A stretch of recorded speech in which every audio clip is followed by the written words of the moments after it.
날도 춥고 이제 방학인데 다들 뭐하고 지내실 거예요? 우리 쌤애들은 하루 종일 게임만 하고 있어요. 저희 집도 그래요. 하루 종일 휴대폰만 하니까 걱정이에요. 방학 때 어떻게 보내야 될지 누가 좀 가르쳐 줬으면 좋겠어요. 선생님들께 한번 여쭤보면 좋을 텐데. 그럼 저희 선생님께 한번 여쭤볼까요? 선생님, 겨울방학 어떻게 보내야 할까요? 안녕하세요. 이번 여름방학에 촬영한 알아두면 쓸모있는 신나는 방학생활의 반응이 아주 뜨거웠다고 합니다. 그래서 우리 겨울방학에도 어떻게 보내면 알차게 방학을 보낼 수 있을지 궁금해하시는 학부모님들이 많다고 하네요. 아무래도 시기적으로 겨울방학과 여름방학은 다른 것 같아요. 그래서 겨울방학을 보내는 방법도 조금 다른 것 같고요. 맞습니다. 여름방학은 1학기와 2학기 중간에 위치하죠. 1학기에 학교에서 해온 것들을 잘 유지하고 생활 습관을 규칙적으로 그리고 학습을 꾸준하게 유지하는 것에 초점을 맞출 수 있습니다. 네, 맞습니다. 그렇지만 겨울방학은 다음 학년을 준비하는 중요한 시기라고 생각합니다.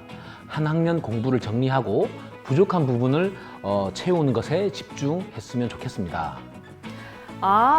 우리 여름방학은 학습의 연장선, 즉 중간다리의 느낌이라면 겨울방학은 한 해의 마무리가 되겠군요.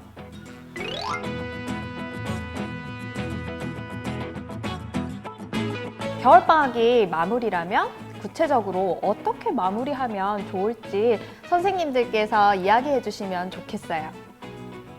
1학년 하면 가장 먼저 떠오르는 것이 한글 교육이죠.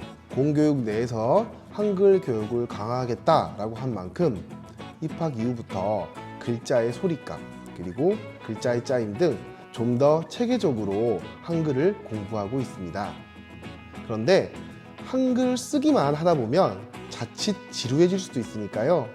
동시나 이야기와 함께 같이 공부하면 좀 더 재미있는 한글 공부가 될 것 같네요. 맞아요. 독서 습관도 굉장히 중요합니다. 학생들이 등교를 하고 아침에 책을 읽는 시간이 있어요. 이 시간을 독서 습관이 형성되지 않은 친구들은 주변 친구들과 떠들거나 돌아다니기도 합니다. 1학년부터 6학년까지 독서하는 시간을 계속 가지게 될 텐데 이 시간을 그냥 흘려보낸다면 굉장히 아까울 것 같아요. 네, 추운 겨울 바깥 활동이 힘든 만큼 색칠 공부를 하는 것이 어떨까 싶습니다. 초등학교 저학년 친구들은 글씨 쓰기뿐만 아니라 색칠하기 활동도 학교에서 많이 하고 있는데요. 아직 손에 힘이 없어 힘들어하는 친구들도 보이고 해내기 귀찮아 대충 내는 친구들도 보입니다. 그래서 가정에서 색칠하기 활동을 꼼꼼하게 해내는 연습을 해보는 것이 좋을 것 같습니다. 좋은 의견들이 되게 많네요. 1학년 학생들은 색칠하기, 한글 공부, 그리고 독서 습관을 키우는 것에 중점을 두고 겨울방학을 보내는 것이 좋겠습니다. 그럼 2학년 학생들은 어떻게 보내면 좋을까요? 2학년 수학에서는 곱셈 구구와 시계 읽기가 나옵니다. 특히 곱셈 구구는 수학의 기본기가 되는 매우 중요한 부분입니다. 선생님들께서도 곱셈 구구를 중요시 여기며 가르치고 있습니다. 네, 곱셈 구구 다음에 시계 읽기가 나오는 것도 학생들이 분침을 읽을 때 곱셈 구구 5단을 사고하여 생각할 수 있습니다. 맞습니다. 그리고 방금 말씀하신 시계 읽기는 2학년에서 다루는 구체물로서는 마지막으로 등장을 합니다. 그래서 시계 읽기가 아직 힘든 친구들은 이번 기회에 집에서 부모님들과 연습을 꼭 해보면 좋겠습니다. 2학년이 되면 국어과에서는 자신 있게 말하기 그리고 정확하게 쓰기, 바르게 말하기 등에 대한 내용이 나오는데요. 아무래도 1학년, 2학년 학년군에서는 초기 문해력에 대한 이런 관심이 굉장히 높다 보니까 한글과 관련된 다양한 낱말 쓰기, 그 다음에 문장 쓰기 이런 것들을 좀 더 확장하게 하는 그런 활동을 좀 더 해보면 도움이 될 것 같습니다. 2학년 학생들은 곱셈 구구와 시계 읽기, 종결어미로 문장 끝내기, 그리고 듣는 내용을 정확하게 쓰기를 중점적으로 공부하면 좋겠군요. 그럼 3학년 학생들은 어떠면 좋을까요? 네, 3학년은 1, 2학년 군과는 달리 교과서가 처음으로 세분화되는 시기입니다. 그래서 좀 더 구체적으로 살펴볼 필요가 있습니다. 맞아요. 3학년에서 영어 교과가 처음 나오는 시기입니다. 1학년에서 한글을 다루었듯이 3학년 영어 교과에서는 알파벳을 중점적으로 다룹니다. 영어 알파벳을 모른다면 영어 단어도 문장도 익히기 어려운 건 마찬가지입니다. 겨울 방학 동안 알파벳은 꼭 공부하고 오면 좋겠습니다. 3학년은 수학을 힘들어하는 학생들이 발생하는 시기이기도 합니다. 그 이유 중에 하나가 분수 때문인데요. 분수의 개념을 익히고 분수를 이해하고 분수의 크기를 비교할 수 있어야 합니다. 음악 역시 새롭게 시작되는 교과입니다. 음표를 정확하게 읽을 수 있어야 가창도 그리고 악기 연주도 가능하게 됩니다. 특히 코로나19로 인해 학교에서는 악기 연주가 거의 불가능하게 되었는데요. 그래서 가정에서 리코더를 불며 음표를 익히고 악기를 다룬다면 알찬 방학이 되겠습니다. 네, 3학년은 분수와 알파벳을 꼭 익혀야 되겠군요. 더불어 리코더와 음표 읽기를 함께 해보는 것도 좋겠네요. 그럼 4학년을 한번 알아볼까요? 3학년 때 배운 분수를 통해 4학년 때는 분수의 덧셈과 뺄셈을 계산을 더욱 구체적으로 하는 시기라고 생각하시면 되겠습니다. 이를 위해서는 2학년 때 배운 곱셈 구구와 3학년의 분수의 개념 및 분수 전환이 필수적이죠. 영어 교과도 마찬가지입니다. 물론 교과서마다 다를 수는 있겠지만 3학년에서 알파벳을 꼭 다루고 와야 하는 이유가 4학년에서는 파닉스 교육을 3, 4학년에 걸쳐서 하게 됩니다.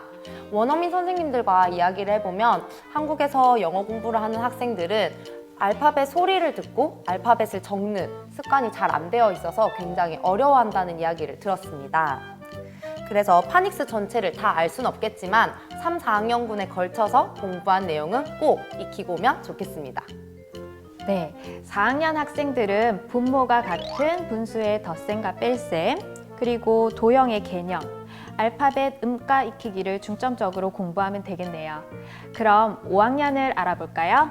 네, 3, 4학년에서 낱말의 분류와 의미 등에 대하여 공부했다면 5, 6학년에서는 문장 성분과 호응, 그리고 관용 표현 등에 대한 내용을 다루게 됩니다. 그런데 언어와 사고가 직접적으로 관련이 있다 보니까 좀 더 실제적인 텍스트, 다시 말해서 다양한 글을 통해서 그것을 사용해보는 그런 활동을 해보면 좀 더 국어 능력이 신장될 것 같습니다. 분모가 다른 분수의 덧셈과 뺄셈을 하려면 최소 공배수의 개념이 필수적입니다. 그리고 분수의 변환과 계산을 자유자재로 할 수 있는 능력을 갖춰야 하는 시기이기도 하지요. 도형에서는 입체의 개념을 익히는 시기입니다. 5학년 2학기에는 고조선부터 동학농민운동까지 우리나라의 역사에 대해서 공부를 합니다. 초등학교에서 역사를 집중적으로 공부하는 시기이기도 합니다. 역사를 꼭 공부하면 좋겠습니다. 3, 4학년군 음악에서 리코더가 들어왔다면 5, 6학년 음악에서는 단소를 시작하게 됩니다. 그런데 요즘 단소를 불 수 있는 학생이 잘 없다고 합니다. 그래서 정간보의 중, 임, 무, 황, 태, 음을 익히며 스스로 연습을 해본다면 1인 1학기 능력이 향상될 것입니다. 5학년은 다양한 글을 읽고 쓰기, 그리고 분모가 다른 분수의 계산과 입체 도형의 이해, 그리고 우리나라 역사 알기, 정간보 읽기와 단소 불기. 와, 5, 6학년군으로 갈수록 학년의 공부도 훨씬 더 복잡해지고 확실히 학습량이 많아진다는 느낌이 드네요. 그럼 이제 마지막으로 6학년을 알아볼까요? 네, 5학년과 6학년, 그리고 6학년과 중학교 1학년은 같은 한 학년 차이로 보이지만 실제로 교육 과정과 수업 방법 등 다양한 것이 달라지게 됩니다. 그러다 보니까 많은 고민을 하게 되는데요. 정의적 영역이라고 부르죠. 국어에 대한 흥미, 가치, 태도와 같은 부분에 좀 더 관심을 기울이고 토의 토론에 참여한다거나 아니면 주장하는 글쓰기를 한다든가 하면 좀 더 좋은 국어 학습이 될 것 같습니다.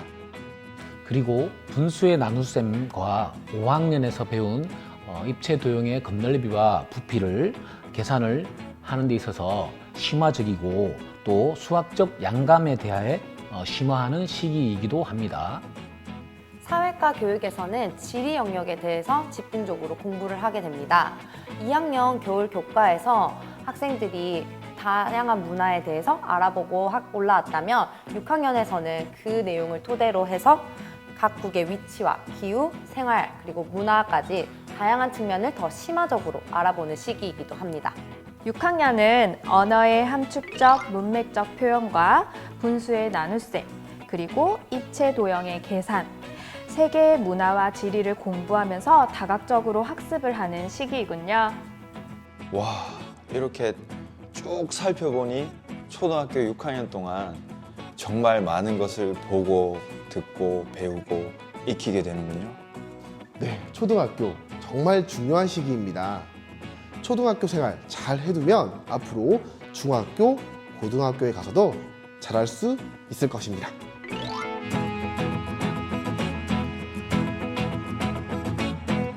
선생님들 어떻게 생각하세요? 무엇을 하면서 겨울방학을 보내면 좋을지 하나씩 추천해 주실까요? 아이스링크장과 같은 곳에서 겨울놀이 체험을 하거나 아니면 눈이 많이 오는 지역에서 눈 구경을 하며 겨울을 느껴보는 것도 좋을 것 같습니다. 네, 그리고 춥다고 실내에만 있지 말고 친구들과 그리고 가족들과 함께 주변을 산책해 보는 것은 어떨까요? 내가 살고 있는 지역 근교를 가족들과 여행하면서 역사 유적 탐방을 해보는 것도 굉장히 좋을 것 같습니다.